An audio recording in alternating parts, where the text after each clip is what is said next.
Welcome to my Vision News. One quick update for you and three news stories. The update is from Addis Ababa, Ethiopian capital, where on Epiphany several youth were detained, some were injured, at least one was killed in an incident which was linked to Epiphany celebrations. Youth were arrested over chanting of some slogans in support of Fano, wearing of shirts with pictures of emperors and other such issues were the reasons behind arrest.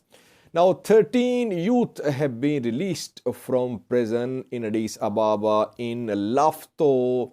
They were released a few hours ago. And we are hearing calls for investigation into the death of one youth who was killed in Addis Ababa.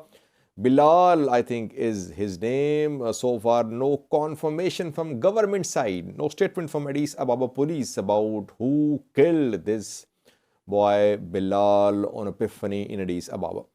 Now, three news stories. First one is about Abiy-Blinken telephone call. US Secretary of State and Ethiopian PM Abiy telephonically contacted, and the talk was about withdrawal of Eritrean military from Tigray. Is US confirming that Eritrea is withdrawing its troops from Tigray? Secondly, Fano has fired a commander, a public relations in charge, who leveled allegations against other Fano members in a video a few days ago. And thirdly, in North Shewa zone or North Shewa Oromia Special Zone border in the Amhara region, there was unrest and exchange of gunfire for several hours last night. Deseye, Addis Ababa road remained closed. Now, deaths of some Amhara Special Force members are being reported. What happened there? Firstly, viewers, Antony Blinken, US Secretary of State, in a tweet confirmed his phone call with PM Abiy, which happened a few hours ago. The two discussed implementation of cessation of hostilities agreement, and Antony Blinken confirmed that Eritrean military was withdrawing from Tigray. Antony Blinken says ongoing withdrawal of Eritrean military is a critical step for lasting peace and stability in Ethiopia.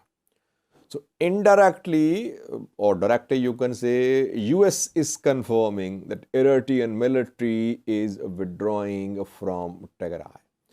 And that is what we have been reporting, though the withdrawal started several weeks ago, but now remaining Eritrean soldiers are leaving Tigray territories. It is being confirmed by US. Question only is, where will this withdrawal stop? Where will be the border between Tigray and Eritrea? Will it be acceptable to Tigray? What about Badme, Zalambasa? So these are important questions which will find answers in the coming days. Blinken-Abiy call is a crucial step towards this implementation, because US is pretty satisfied with the Ethiopian government. That government is doing its best to implement the peace deal. Some international journalists and news outlets, they were questioning PM Abiy's ability to convince Eritrea to withdraw troops from Ethiopia, from Tigray. I think some journalists wrote articles saying that PM Abiy did not have influence to force Eritrea out of Tigray, but Eritrean military is withdrawing. I have been saying that Isaias Afwerki and PM Abiy, they are still in alliance, especially when it comes to containing, weakening TPLF. There could be difference of opinion, there could be issues. There are issues between Ethiopian and Eritrean governments, unresolved issues.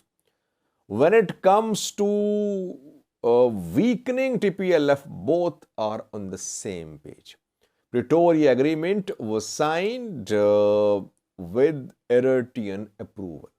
Eritrea was unofficially represented through Ethiopia at Pretoria meetings. So that is why Eritrea, I have been saying since the signing of the agreement, that Eritrea will not undermine this agreement. It will implement it because it achieved at the table which it couldn't have achieved in the battlefield. It would have taken years for Eritrea to completely disarm TPLF in the battlefield. But disarmament was achieved by Eritrea and Ethiopia at the table. So that is why implementation is being done, though gradually, slowly. Secondly, viewers, Fano has fired its public relations in charge, who was seen in a video a few days ago leveling allegations against other Fano fighters. Misgan Deseye is his name. A video went viral a few days ago showing Misgan Deseye addressing other Fano fighters. He was narrating their crimes of theft, looting, rapes, which were allegedly committed by Fano fighters. And the video was being used by those who criticize Fano, that Fano was a group of robbers and rapists who were committing crimes. Now, Wallo Amhara Fano has fired Misgan Deseye. Wallo Amhara Fano claims that Misgan Deseye was fired 2 months ago. And whatever he is saying is not based on truth. If he has any evidence, he should share the evidence with the people. So that is what Fano has done to counter Misgan Deseye, though Fano should have launched its own inquiry. It should have conducted inquiry, calling Misgan and others. It should have listened to him, and then it should have told the people about the allegations. Instead, Fano has fired Misgan Deseye when he is no more part of this organization, which is a loose organization, not centrally organized. And Fano is leveling allegations of embezzlement too, that Misgan Deseye was involved in embezzlement. He tarnished image of the group. That is why he is being fired. He has been fired rather. Thirdly, viewers, for hours there was exchange of gunfire between security forces and some groups in North Shewa zone of Amhara region last night. It happened between Shiva Robit and Atai. I think it's North Shewa zone of Amhara region.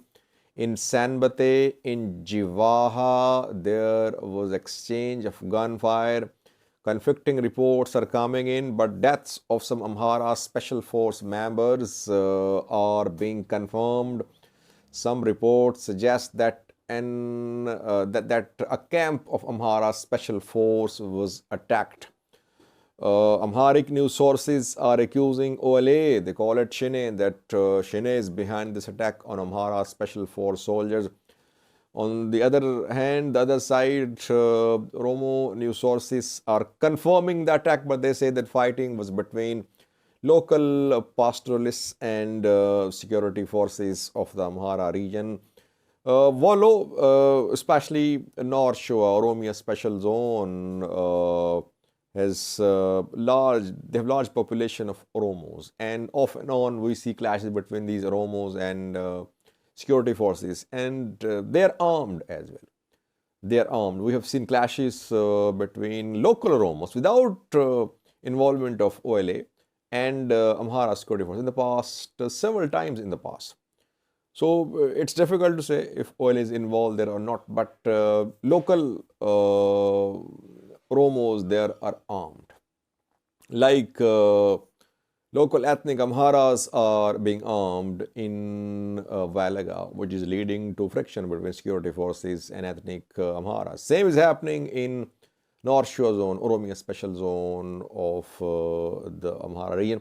The road Deseye Addis Ababa road remained closed for hours. Reportedly, then Ethiopian National Defense Force intervened. ENDF units arrived in the area, road was opened, gunfire stopped. Now there is relative peace in the area. Security forces are arresting people. Some arrests have been made between Atayai and Shiva Robit reportedly. Thank you very much.